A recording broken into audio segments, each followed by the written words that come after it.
More than a third of American adults are not getting enough sleep on a regular basis. This is wild. In today's crazy world, sleep often gets pushed aside by work, social activities, and endless screen time. This isn't just about feeling groggy in the morning, it goes way deeper.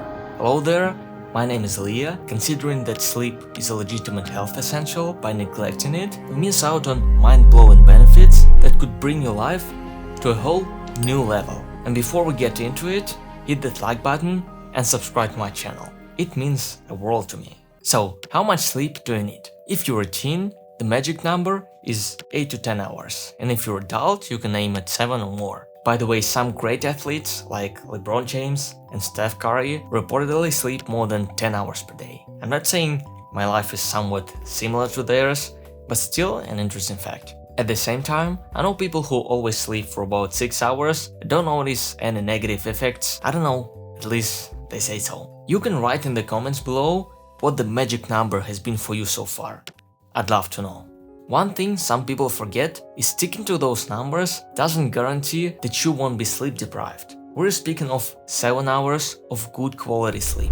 The word quality is crucial here. This video is about sleep deprivation, and it's important not to confuse this term with insomnia. The difference is that with sleep deprivation you simply don't give yourself an opportunity to sleep enough, while with insomnia you can't sleep properly even if you try. So what are the effects of sleep deprivation, and are they so bad? One of the most studied ones is mental impairment, including decreased attention and working memory. Sleep deprivation makes it harder to concentrate and stay focused on tasks. It leads to shorter attention spans and increased distractibility. Reaction times become slower, logical reasoning worsens, and the ability to perform tasks like reading complex sentences and doing simple math worsens as well. Another thing that lack of sleep is associated with is changes in mood. No surprise here for me. I'm personally very sensitive to sleep deprivation, and if I fall short even by a couple of hours, I can immediately notice it. A person with sleep deprivation is more likely to experience symptoms of anxiety and depression,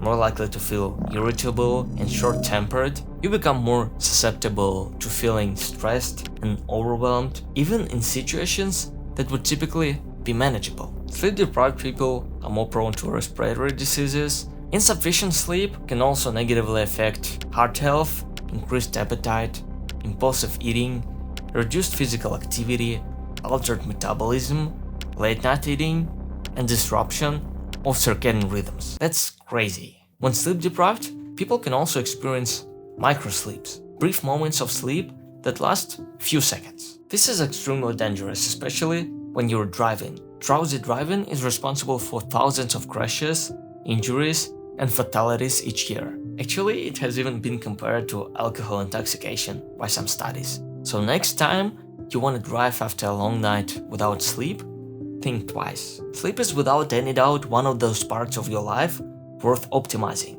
So as promised, let's talk about tips on how you can do it. Let's start with exposure to light, which can interfere with your body's natural sleep-wake cycle. This disruption can make it difficult to fall asleep and stay asleep. To combat this, try using curtains, ideally blackout curtains, to eliminate outside light, or consider wearing a sleep mask for complete darkness. Creating a dark sleep environment promotes the production of melatonin, the hormone responsible for regulating sleep, thereby helping you achieve deeper, more restorative rest. Another obvious and crucial step is to minimize noise. Keeping the door and windows closed in your bedroom can obviously help you with that, and if you're willing to invest some money, soundproofing your room with heavy curtains, carpets, or even acoustic panels can significantly reduce noise from outside sources. But if you don't really want to do any of it, you can try something that has saved my sleep quality numerous times. I'm talking about earplugs. They're a surprisingly effective solution. I used them every night when I was living with my family. Yet another important thing you can adjust in your sleep environment is the room temperature. Sleeping in a cool room can help improve your sleep at night. The recommended temperature is between 65 to 68 degrees Fahrenheit, which is around 18 to 20 degrees Celsius. I personally prefer keeping the temperature a bit higher than that. Now let's talk about some habits that can improve your sleep or make it worse. Caffeinated drinks, including coffee, tea, and sodas, are among the most popular beverages in the world. I'm personally a huge fan of coffee. Consuming caffeine, especially in the late afternoon or evening, can delay the onset of sleep. This means it can take longer for you to fall asleep. But even if you manage to do it, caffeine can decrease the quality of your nighttime rest. The good thing is, if you struggle with breaking this habit, you can try herbal tea or decaffeinated coffee, which all taste great but don't contain caffeine. Another type of drinks to avoid is alcohol. It indeed can make you feel sleepy, so some people believe it does help them sleep, but unfortunately for them, it's not entirely true. Although it does induce drowsiness, it lowers sleep quality, making it best to avoid it before bedtime, or to avoid it altogether. Next habit on our list is napping. It's perfectly normal to have a nap during your day, but research suggests you should do it with caution, because naps can throw off your sleep schedule if they are too long or too close to your bedtime.